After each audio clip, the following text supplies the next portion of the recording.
Welcome back. My name is Aaron. My name is Collin. And this is the Sports Hive Show.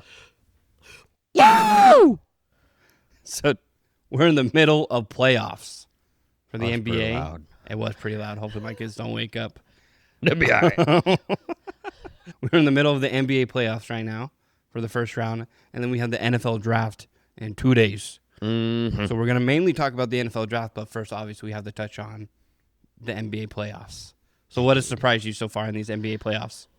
I would say the Magic being up a game on the Pistons and then the Sixers beating the Celtics tonight. Yeah, I would have to agree on that. So the Magic are up 1-0. Sixers and Celtics are tied. Everything else is as expected. The Thunder are up 1-0 against the Suns. They play tomorrow. Lakers went up 2-0 tonight against the Rockets. The Nuggets and Timberwolves are 1-1. We said that would go to a 7-game series. I still think it will. Yeah. Most teams always battle out in the playoffs. Yeah, and then the Cavs and the Raptors are up 2-0, as expected. That's probably going to end up in a sweep. Probably the only sweep, I would think, out of... second sweep. I was going to say, do you think the Suns have a chance to win a game? Absolutely, I do not. So... Now with SJ going to the line and making 15 of 17 free 15 throws. of 17, yeah, he ended at 25 and he got 15 of his points. Yeah. At the free throw line. Yeah. Other than that, he was like horrendous, shooting maybe like a 39%. And they still won. Or 38%, yeah. And they still won by 34. Yeah. So you could have took SJ out of the whole game and the Thunder would have won by 9. So I didn't think about that. I appreciate it. yeah, you're welcome. That's pretty cool. Pretty cool thought. It could have been a close game. I mean, I don't remember how many assists he got. So. I figured if the Suns had made more points during the game, it would have been closer. In theory, if you score more points than the other team, you do win. Or even if you score the same amount, you tie. Then it goes into overtime. That's weird. Yeah, usually how sports work. Or even if you show up to the court and play, because the Suns forgot they had a game. I do believe the Suns are still in Phoenix, prepping for their Warriors game. Probably that's their peak. Yep, that is their peak of the season, and it died. Yep, that Warriors game right there, and then the Lakers game that they won by 3 that we went to. Them. We had more good games. I don't think so. I think we did. I know you won like 43 games or 42, whatever it was, but better than last year. Yeah, way better than last year. No, we got help, but yeah, I don't honestly, like, Phoenix, they didn't play tough at all game 1, and they usually play at least tough, but, like, nobody wanted nothing to do with nothing in that game. Yeah, I was hoping that, I mean, Jalen did good, and he's been doing good lately. He's our best player on the team by far. 100%. I was hoping that Brooks would, I mean. He didn't do anything either besides get Chet in the face. Right. Yeah. I was hoping that, like, he would at least do something. He's got at least 3 more games to show up against Lou Dort because they the same type of playing style of those two. But weird to say, I like Brooks better than Dort. I don't know if it's just recent hatred for the Thunder that it's making me sway that way. It's just the dynasty mode that they're in because they're going to win this year. No. Most likely. Unless... I mean, the Lakers are their only challenge, I think, especially if Wemby's out for any period of time. The Spurs are not going to win against the Blazers. In the West, yeah. If the Blazers... Because the Blazers won tonight with Wemby smacking his face on the floor, and if he's out for an extended period of time, the Blazers take that series. Yeah, Wemby ended with 5 points, 4 rebounds, and 1 assist, I think, whenever he got hurt, which is partway in the second quarter. So if the Blazers, going back to Portland, take a 3-1 lead... and they win both their games at home, and then Wemby comes back game 5, that is an uphill battle. So if the Blazers somehow win, the only threat in the West would be the Lakers. I would say Lakers or Nuggets to beat the Thunder, but if the Nuggets somehow don't squeak past the Timberwolves, then the Timberwolves I do not think compete with the Thunder. Healthy Lakers team, with the way they're playing right now, can beat the Thunder. Despite what the season series says, then I really don't think anybody in the East is better than anybody in the West. 1 through 8, whether it's the Pistons, Celtics, Raptors, Cavs, Knicks, Hawks. Now, what if the Magic. Magic end up coming back and just being the Pistons? They in could. round They're one? not a bad team. I like Wagner. I like Suggs. I like Anthony Black. I like Banchero. Who else am I missing? But they're a young and good team, just like the Pistons are. Just a little bit more experience because I believe Paolo came in before Cade by like a year. Same with Franz. Right. But I think usually the first team to steal a win at home typically wins. The series. Or first team to steal a team, like, you know what I mean? Mm-hmm. How the Magic stole a win against the Pistons in Detroit. Then Because the mental psyche of that, too, just for the players. They're like, oh, crap, we just lost home court advantage, really, at that point. Yep, and the Sixers beat the Celtics in Boston, and the Hawks beat the Knicks in New York. Magic beat the Pistons in Detroit. So now the Suns are going to beat the Thunder in Oklahoma. When pigs fly. Yeah, well, if they flew in Spy Kids. I did. That's the only movie that I could think of Yeah, right? where So it's already happened. pigs be flying. But yeah, it's definitely fun to watch the playoffs just to see everything that happens. The upsets, the wins, who's going to sweep who kind of thing. But the Suns, hopefully they play the Thunder tough tomorrow and just for the rest of the series, at least give us a little bit of hope for next season. Because the Suns game the other night, it was just all bad. I didn't like how Booker was playing. He wasn't leading the team to do anything. He's the leader. Green's our best player, but Booker needs to lead the team. That's all I'm saying. I think it may be time to move on from Booker. You've had Booker for like 10 years now, something like that. He's a loyal cat. Something crazy. Like, even though he's still in the category of young guys, but like that boy was a rookie in Kobe's last year. Right. And now it's 15 to 16. So now he's in his 10th season. The Suns have gone to the finals once. Western Conference Finals like twice, I think, with Booker. But like the Cardinals just got rid of Murray. The Diamondbacks have gotten rid of their players since they went to the World Series. So like Booker's the last of the players that were part of that finals team. So I can't remember what Booker signed, what his deal is, but I wouldn't, depending on how next year goes, like I want to see Green, Brooks, and Booker play a full season or like 75% of the games next season because they played hardly any this season, all three together. So I know chemistry is weird. But if I could see a whole season of that and then they still don't make playoffs or still get bounced out in the first round, then yeah, it's probably time to trade Booker for a haul of some picks and some young guys, you know what I mean? And turn it around. I don't know if it would be a haul, though, because he'd be going to his 11th or 12th year. So then you could... I would trade him straight up for probably a player. And then maybe like a second-round draft pick, like 2 years down the line, something like that.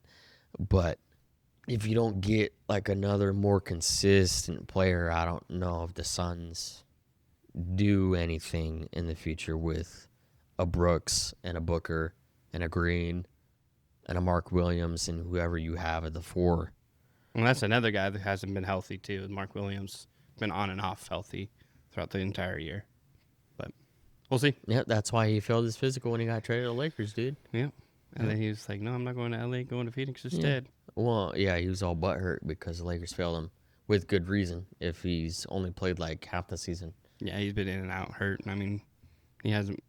I don't even know. He didn't play the Warrior game. And he didn't play the first game against the Sunday. Thunder. Yeah. Yeah. And he still has like a soft boot on his foot. So he's probably not playing tomorrow. Probably not. We'll see. But we need him. Like, the game's changed with him in the game. Because who's the... Oso. Gadaro. Yeah, Iguodala Oso. But he's more of a 4 than he is a 5. Right. Mark Williams is our biggest guy. Oh, Malawak. He needs minutes because Yeah. his Correct. film from Duke is by far better than whatever Mark Williams has put together in For sure. the NBA. He I has know a- college and NBA is He hasn't different, gotten but his minutes at all this year just because Jordan Odd's been playing around with everybody else. Marlon Walk has barely gotten anything. Yeah, it's He did play the last 6 minutes of the game though, so he's got some 6 minutes of experience in the playoffs. yeah. Against the Thunder. It's weird because those taller, skinnier guys don't really get a lot of playing time. Right. And like Wemby's the first one to like be like that stature, get the minutes, the points, all that. Because like Bobo, like he's been hoed around. Yep. And I don't know why. He's good. Give him a chance. Yeah, he just needs a starting spot. Taller than Wemby, taller than Bobo. He's like 7'2", I think. Yeah, he's a big dude. Something like that. I don't know why they haven't really played him. I mean, he's a first round draft pick. Yeah, you either play a first round draft pick or you play the player that you traded for, as in Mark Williams. Right.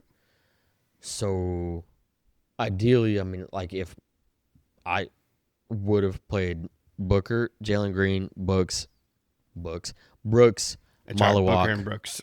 yeah, and then Mark Williams at the 4 at least, and then Malawak at the 5. That would be the starting lineup that I would have for the Suns, with Iguodaro, Gillespie, Dunn, Royce O'Neal, and then Goodwin. Yeah, I like that dude. Now that boy was cooking in the Warriors game. I know. I saw a meme on, I think it was Instagram, and it was like Peter Griffin from Family Guy. Mm-hmm. It was a voiceover of him, and it was just Suns players passing the ball to Goodwin, and he's like, "Oh, corner 3, corner 3, corner 3, oh, again, okay, corner 3," because he was just knocking them down. He had like 26 points, and most of them 3-pointers, and he was just cooking them. Yeah, he was on the Lakers for like at most like a year and a half, I think. I really liked him. Yeah, he's good. He was a good two-way player. Yeah, but Lakers eventually always get rid of their two-way players, whether it's Caruso, Horton Tucker, but that was eventually. So do the Lakers sweep the Rockets?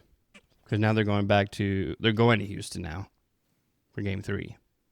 Yeah, what's today? Tuesday, which would probably be Friday. Yeah. Would be Game 3. If some miraculous thing happens and Luka and or Reeves come back by Game 3, It's a wrap. It's a sweep. But if they don't, I can see the Rockets getting Game 3 or one 4 of them in Houston. But the Lakers are still going to win in 5, I think. Lakers in 5. Shannon Sharp. Indeed. Oh, man. Well, NBA's fun, but 2 nights from now, we'll know all the first-round picks of the NFL draft.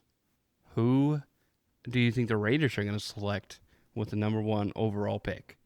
Do they go Mendoza? Do they go Ty Simpson? Or do they go a completely different route that nobody's thinking about?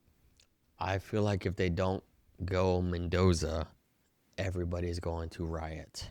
Everybody's going to flip their boards, that's for sure. Yes, and then if they don't go Mendoza, then the Jets and the Cardinals have a decision to make. 100%.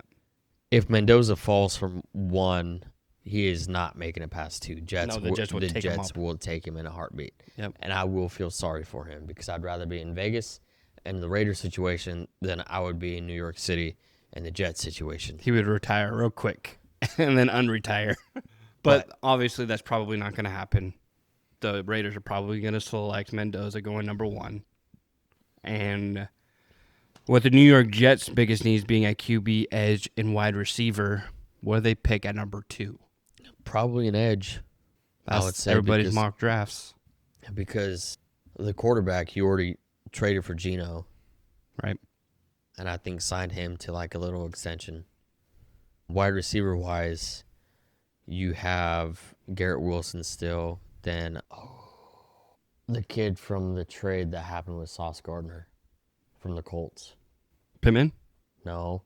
Pittman went to the Steelers. That's right. It was the kid that fumbled at like the goal line. And then he instantly got traded like the following weekend. I know exactly who you're talking about. I can't remember his name either. Is it Mechie? No. It's not. It was some no-name kid. No name I want to Ish. say. Yeah, no name Ish. I don't Just remember. because he was like the number 4 receiver on the Colts. Let me check that. But the mock drafts have the Jets going edge with Averill Reese from Ohio State to boost up their defensive play. Adonai Mitchell. Ah, That's okay. what it was. Starting with the M. Yeah. Mitchie Mitchell. Mechie was on the Texans. But the Jets need all the help they can get. So they need pretty much every position. Because, yeah, they're... Except for running back and wide receiver 1. Right. And that's Garrett Wilson and Breece Hall. Because their biggest needs QB, edge, wide receiver. That's their key needs. Maybe wide receiver depth, and then you need more secondary help because you don't have Sauce Gardner anymore. Right. Like in Madden franchise, I'd be trading my good players to the Jets because I feel bad for them. Just so I can help them out a little bit. Just a little bit. Or like picks or something. Make them more competitive. Yeah. And, I mean, the Geno's not... Same with Brissett. It's not a long-term solution. It's just a temporary fix. Because they're both around 30 years old. They're... Whatever. They get their starting time. They get their stats. They get their money. But it's not a long-term solution. So... Right. I mean, Cardinals have Brissett and Minshew. The Jets have, I think, still Fields. No, Fields went to the Chiefs. I'm stupid. Okay. So then Geno and who have you at QB2? I don't remember. Yeah, I don't know who that is. I think I have a name in my head or a picture of their face. But either way, the Jets are not set up for It still has Justin Fields as QB2, but you're right. He went to the Chiefs. to the Chiefs, so this is Google. It's not updated. Interesting. That's weird because it's been about 2 months right. since Fields signed with the Chiefs. Right. Yeah. But yeah, all the mock drafts I see have the Jets going edge, whether that's Averill Reese or whether that's David Bailey or whether that's Bain. The top 3 edge rushers right now, they're picking edge is what it sounds like. Yeah, what is it going to go quarterback, edge then? The first 3 picks. Yeah, so Cardinals, it's weird because listening to sports radio and seeing social media and stuff, and I think most of it's just like talk. But I think they're serious talk and taking Jeremiah Love, even though our running back room is already deep. Like, we got too many running backs. But we have, like, is Tyler Algier an RB1? Or is he better as an RB2 goal line type of guy? We have James Conner, who's been in the league. He's proven, but he gets hurt, and he's coming off an injury. And you got Trey Benson, who we drafted a couple years back. And then we have, oh my goodness, I think we have 4 or 5 running backs right now. Hey, you had Bam Knight and DeMarcado. Yeah, DeMarcado's gone. Mm-hmm. Bam, we signed to a 1-year deal. Bam was the other one. And so pick up Jeremiah Love at number 3 to boost that up and to actually have your RB1 for continuous years so you don't have to play with that field anymore. And then possibly, I think Connor signed for 1 more year. So maybe they look ahead on that. Maybe the 1-2 punch of running backs is a 1-2 punch for a reason because Right. you are usually not good without the other. And it's always 2 different playing styles. You have the power back and then you have a more elusive and pass-catching running back. Between the 20s, right? That's why Alvin Kamara and Mark Ingram were good. That's why Tony Pollard and Ezekiel Elliott were good. Right. And, like, once one leaves, it rarely works out for the RB2. So... To take sole command of RB1. Exactly. Look at the Lions, baby. Yeah, David Montgomery and Jahmyr Gibbs. Like, David Montgomery was, like, decent on the Bears when he was there. Then went to the Lions, and he did way better on the Lions than he ever did on the Bears, and he was the RB2. Then Tony Pollard and Zeke when they were on the Cowboys. Zeke was very good. Tony Pollard was also very good. Then Cowboys got rid of Zeke, and then Zeke didn't do good. And then Tony Pollard got replaced by Javonte Williams, and Pollard on the Titans isn't really good anymore. So, like... Is that what the Cardinals could be thinking? If they go Love and then have Algier as RB2, 1-2. But then you have James Conner now as well. And he's a stud when he's healthy. Well, Conner... He tore something, right? Tore his ACL. Yeah, in like week 4. Okay, so I would expect him to not be back until week 4-ish. Right. If anything, I would try. You sign Algier for what, 1 year I think it was 2. or 2? Yeah, give or take, for a measly amount of money. Yeah. It was like 2 years, $12 million, I think. So you have Connor come off injury, Algier as the starter. Right. Exactly. That's exactly what it would be. Then you can have Love. So then hopefully you can have Algier as the starter for the whole time, and then Love kind of like comes in, takes a spot like Scatterboo did with Tracy from the Giants.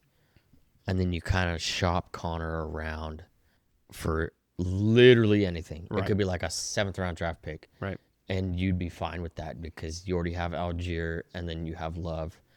And then Love, not next season, but the following season, would become the starter. And then Algier would take the back seat, and you re-sign Algier for like a 1-year extension or something. So roles should reverse kind of how they did in New York with Scat and Tracy. That's what it should be. And then you take whoever you want for a quarterback in next year's free agency or next year's draft, whether that's Arch Manning or Carson Beck, because is Beck going back to Miami? No, Beck is in this year's draft. Okay, so then draft Beck later on because he's not going to be in the draft, like first round, second round, or third round. If he's picked before that, I'd be surprised. So you can go Carson Beck. He could be your third round, and then you can have Beck and Love, worst case scenario, starting next year. If not Beck, somebody else, free agency, whatever. So the talk right now, which is a pretty high talk, is possibly going Love with number 3, and then Ty Simpson at 26. So that would be literally your future for the Cardinals is picked this year.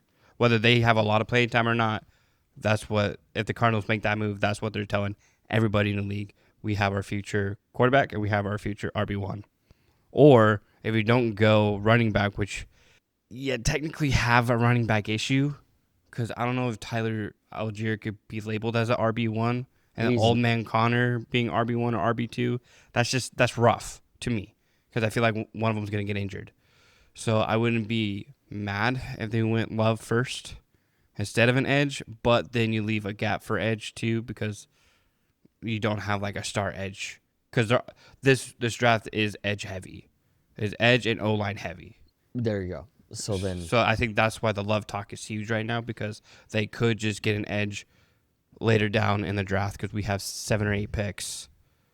So it could go Love, Ty, and then your edge. And then an O-line. I've been saying Jeremiah Love since like January. I would be excited about it because I think it would take a lot of heat off my boy here because everybody's going to be focused on the new Notre Dame kid coming in. Maybe because then like he's still round 1, pick 3, whatever it was. Right. So he still needs to produce. Yep. Because for a first round draft pick at the top 5, he's dog shit for the last like 3 years. I'm gonna put it bluntly. He's not good. Nothing like his daddy so far. Of course not. But nobody's gonna be like Marvin Harrison Sr. Nobody. But I mean, if they go Love and Ty Simpson, and then you have the young core and McBride and Harrison, the Cardinals are offensively, with Ty Simpson, Love, Harrison, Michael Wilson, right, and McBride, and whoever you have at like can be solid. Yes, solid if they go that route. You need a I think that's what they're seeing. I think that's what they're seeing. And so maybe they're thinking, well, maybe we don't have to go edge since it's so edge heavy. We can go edge later and still bolster the edge part on the defensive side and then really boost up our offense for this year and the next year because right now Brissett wants QB1 money, and Brissett is not QB1 money type of quarterback. What the issue is, though, is that he's going to get that QB1 money because the Cardinals don't have any other option unless they are able to get a Ty Simpson right, or Carson Beck later on. But he hasn't been paid yet. I mean, he's not going to off-season anything right now because he thinks he's deserving of QB1 money, which I don't think he is.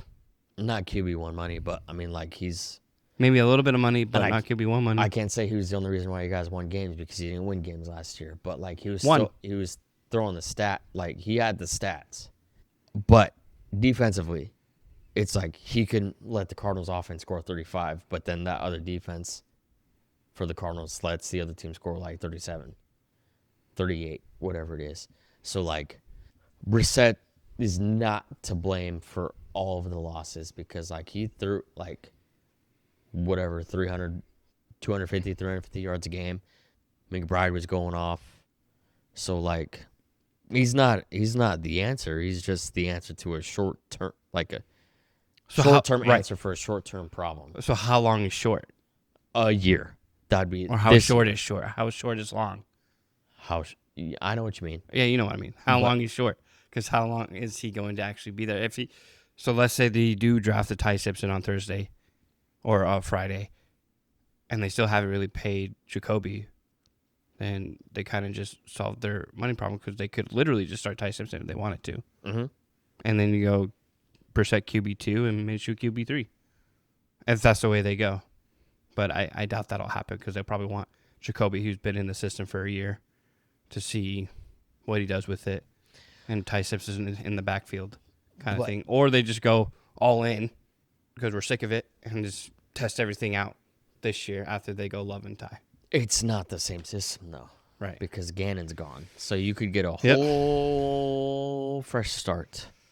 Right. On offense. Because you can have Mike LaFleur lead the charge with the Ty Simpson and then Love and right. So he gets his Harrison quarterback and he gets his running back. Wilson. Yeah. So, I totally see that happening. Which I had said earlier in the year that it was going to be Love and Beck. That would be your guys' running back quarterback. And I wouldn't have an issue with that either. But Ty's better, though.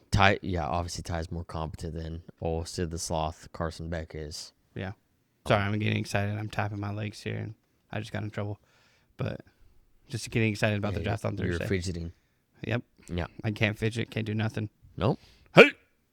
Look straight. You gotta look at the camera. But but if the Cardinals don't pick Love and they go edge, the Titans are taking Love, is what the mocks say. And then mocks have the Titans going number 4 and taking Love. Tony Pollard gets replaced again. Yep. Not again, but done to him what he did to Zeke in Dallas. But that's weird because the Titans already have him and Tyjae Spears, and Tyjae was like a second-round pick, I believe, whenever he came in. But I think when you have a caliber of running back for Love, that changes everybody's game. Usually in the draft, this is how I would do it. Whether you needed the position or not, you take the best player available. 100%. No matter the position, whether you need them or not. That's how I would draft. Everything besides quarterback. If right. You're not going to draft a Mendoza if you have a Burrow or a Lamar or an Allen. Obviously you're going to take the second best available, but you're going to take anything that you can. Well, hopefully with those quarterbacks you aren't picking in the top 5. No, the Bengals aren't picking in the top 10 no more because they traded it. Right. So that's the next talk we got to talk about. New York Giants have pick 5, and it's a mock that they're going to pick up the linebacker Sonny Styles from Ohio State. Mm-hmm. And then Jordan Tyson from... At 10, they have a go safety from Ohio State, Caleb Downs. So 2 Ohio State defensive players. And I've seen Jordan Tyson in mocks as well. But these are the 2 heavy mocks that I've seen the Giants go for. And that's what a lot of Giants fans want, too. I was looking at a lot of different things over the last couple of weeks, and the Giants fans want linebacker, safety, both those boys from Ohio State. Yeah, this draft is very heavy when it comes to important positions. Yeah. Which when I texted you and Dad about the Giants trading away Lawrence to the Bengals for pick number 10, you didn't like it. Just because I like Dexter Lawrence. So I don't like when you trade a player like that, then you're saying, okay, you're not good. You're not better than the number 10 pick, right? Not necessarily, because Lawrence wanted out regardless. So well, that changes the game. If he hated New York, then he was never going to play with his heart in New York, and he wanted out. That makes sense. Exactly. So he asked for a trade. Okay, I didn't know that. So that's the story is completely different then. Yeah, because nobody wants somebody like that playing on their team, especially on a really good defensive part of the team. Yeah, exactly. And then so like you can not trade him, but then you keep him and he sits out like Le'Veon Bell did before he got paid by the Steelers. Or you're just a cancer in the locker room. Exactly. So then it's either you have that star caliber defensive player and then you sit him, you keep him just because you don't want to trade him, but he's not of value to you at all because he's not playing, or you trade him away and then you're able to have 2 picks in the top 10 of this draft that's very, very stacked at almost a lot of defensive all players. skilled positions. Yeah, especially on defense at least. Yeah, I would take it because I would much rather take the number 10 pick over like a second and like a 5th or a 4th. Right. Yeah, the Giants' biggest need is defensive line, O-line, and CB. And apparently linebacker, because all the mock drafts that I've seen had the Giants picking Sonny Styles at 5. Well, it's weird because the Giants have Kayvon Thibodeau, who was a first-round draft pick a few years ago. He's a unit. Yeah, he's a big boy. And they were talking about trading him before Dexter asked for a trade. So Thibodeau probably won't get traded. Then you have Brian Burns from the Panthers. He came over a few years back. He's really good. Then you have Abdul Carter, who not won, but in second defensive rookie of the year. Yeah. So, like, the edge and middle linebacker position is kind of crowded and, like, kind of good. So, like, there's no reason for them to do that.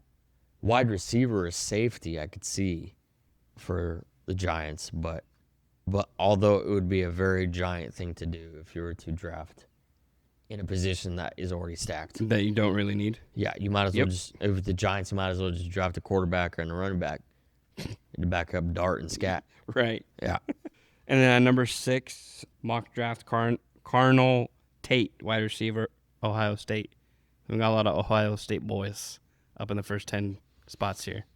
Yeah, it's usually Ohio State or Bama or Georgia. Right. Oklahoma. And then you got the Commanders going cornerback. I don't know much about this kid, Mansour Delane from LSU. So they're going to go CB, was what is mocked at. Dad wants him to go punter. Number 8, the Saints is mocked going Jordan Tyson, wide receiver, Arizona State, which is arguably and probably is the best wide receiver to come out of this draft. Top 10 pick. Do you see the Saints picking him at number 8? The Saints with Shao at the helm. Kamara's probably not going to be there no more. Or you have Olave. Sorry, I was doing this. Kamara's not going to. You wouldn't want Kamara. No. I don't want Kamara. I was just thinking, I would love to have Jordan Tyson on the team. I would love a homegrown boy to be a Cardinal, and Jordan Tyson. Yeah, the last homegrown guy that any Arizona team had was Ayton. And then Scott's in New York, so that don't count. But Ayton, now he's in LA. Well, yeah, I was just trying to think, like, would Arizona Cardinal fans take Jordan Tyson over Marvin Harrison Jr. right now? After seeing what we've seen. Or even an NFL fan looking in to Arizona, would you trade Marvin Harrison to New Orleans for the number 8 pick to pick up Jordan Tyson? See, now you would kind of have to compare whether Tyson or Harrison, like who was the better college wide receiver.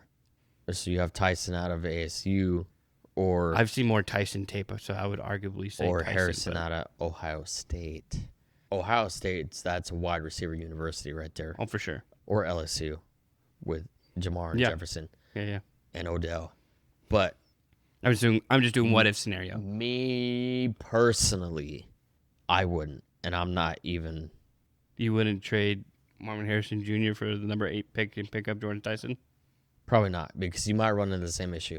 Yeah. Because the whole issue with Marvin is that he's not had consistent quarterback play. Right. And his head coach was incompetent. And Gannon is a way better offensive and defensive coordinator than he is a head coach. For sure. So we'll see how he does on the Packers this year. Cool. That was just a what if scenario in my head because I would love to see Jordan Tyson a Cardinal. That's just my mind going. Yeah, I mean, if you want to get him on a squad without trading Marvin, then you have Marvin and Wilson and Tyson at wide receiver 3. Rock with it. You know what I hate the most, though? Is if the Cardinals trade the number 3 pick for more picks in the draft. I would not like that. What if it was a number 3 pick for a established quarterback? It depends on the quarterback. Burrow. 100% yes. Okay. Hurts. I would have to say yeah, just because he's a Super Bowl winner, regardless of who he has around him and his year last year. But that would be the only time to trade back is if you are landing a solid running back, a solid edge, or a solid quarterback in those. A Deshaun Watson. Absolutely not. Okay. I said solid. Okay. I'm just trying to think of teams that. Because Monty Ossenforth, if he feels like he could get a package for the number 3 pick, he's going to do it. Mm-hmm. But he also is going to pick the best player in the draft as well. So I know he's shopping the number 3 pick because the Cardinals always do. Yeah, I mean, it's just for funsies, though, because like I said, in Madden, I do the same thing. Whenever I have a high draft pick, I just see what other teams offer. I just hope they just don't. To see.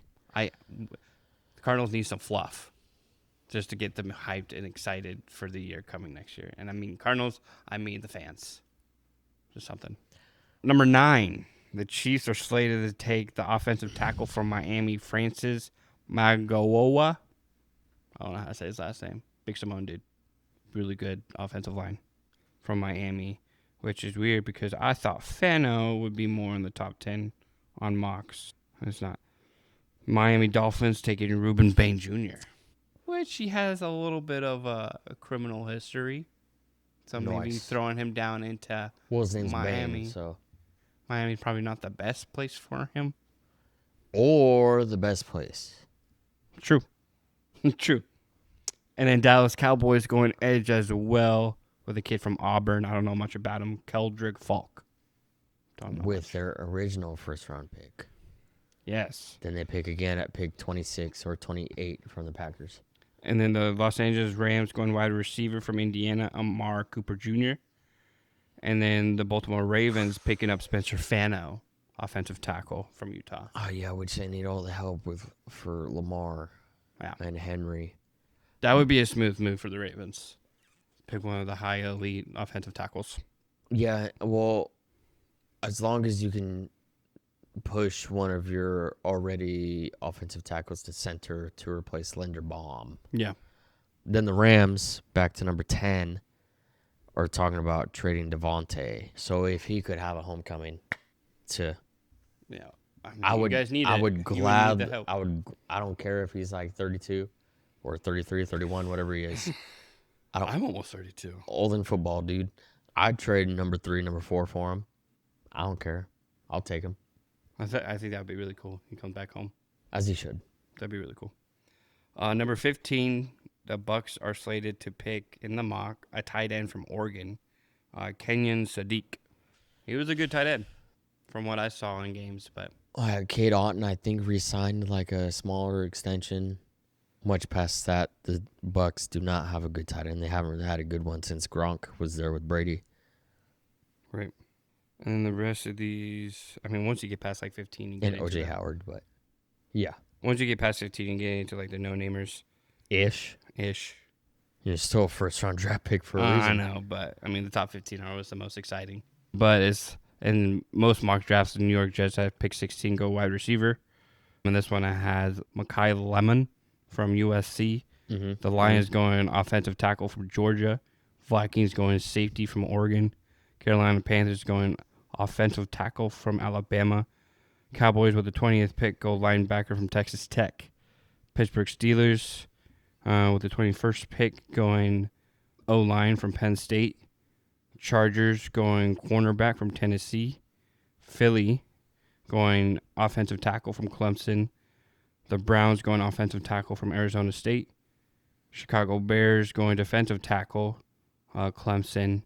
Bills going wide receiver from Texas A&M. Niners going offensive tackle, Utah. 28, the Texans going offensive guard, Texas A&M.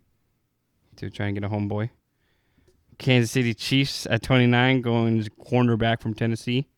Number 30, the Dolphins going wide receiver from Washington. 31, Patriots going edge from UCF.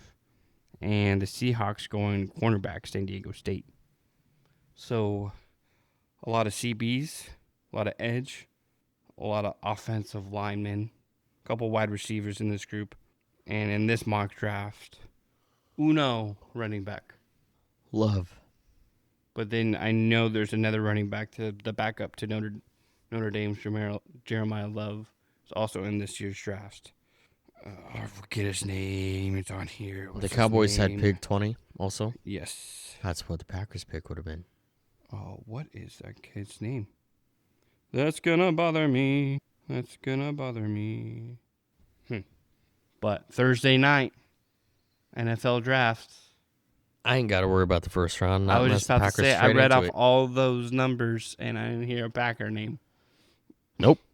But they got their boy. I mean, I would have traded all my first-round picks for him, too. Yeah, I'm okay with it. Of course. I don't have to. But what are your biggest needs for the Packers? Wide receiver, again? Backup quarterback, backup running back. Wide receivers are fine. You have Reed, you have Watson, you have Golden, you have If you stay healthy, Savion. I guess you could. Yeah. Tight ends. I would say either try and sign one or draft one for tight end 2 and 3. Because you don't have Kraft until later in the year, huh? Well, Kraft will probably come back in like October-ish, November-ish, I believe, because he got hurt a little bit after Micah did. Micah's going to come back in September. But still, like another tight end that's a little bit better than Musgrave. The Packers really only signed Javon Hargrave, defensive tackle, Benjamin St. Just. That's right. DB, Sky Moore, wide receiver. I mean, just a little bit more depth at literally anything. Like, I feel like there's not a huge need besides like a backup running back because Emmanuel Wilson's gone because he went to Miami with Malik. I'm trying to think of Marshawn Lloyd is the other backup to Jacobs. Him and then Desmond Ridder, I think, is the backup quarterback to. That's what's up. Good old Desmond. Yeah. So, yeah, you guys need a backup running back and backup quarterback. Yeah, whatever way we can get it, right? I will be satisfied. Do not go receiver. Receiver room's too heavy right now. Makes sense. Defensive back is probably the position that we need the most because Keyshawn Nixon is not a DB1. He's barely even DB2. So I'd have to say defensive back. But I don't have to worry about the first round unless the Packers trade into the first round. So very well could. We'll see, though. I have to worry about the first round. I'm going to be watching like a hawk when that starts. No, I'll still watch it, but I ain't got to worry about nothing. Lucky you. My worst nightmare is we trade back. That's my worst nightmare. But I would love an elite, like electrifying, not elite because we don't know if he could be elite in this league yet, but an electrifying running back. That'd be cool. Well, anything else? I was going to do again, but we'll save it for next time. Sounds good. Because it's 12:05. Sure is. We've been at this for a minute. And we're going to go ahead and wrap it up. Well, thank you, everybody, for tuning in to this week's episode of the Sports Hive Show. As a reminder, as normal, if you go ahead and follow us on Apple, Spotify, and subscribe on YouTube and share with your family and friends, that'd be fantastic. We're just two brothers in Arizona just talking about sports. So we appreciate it. But until next time. Yippee.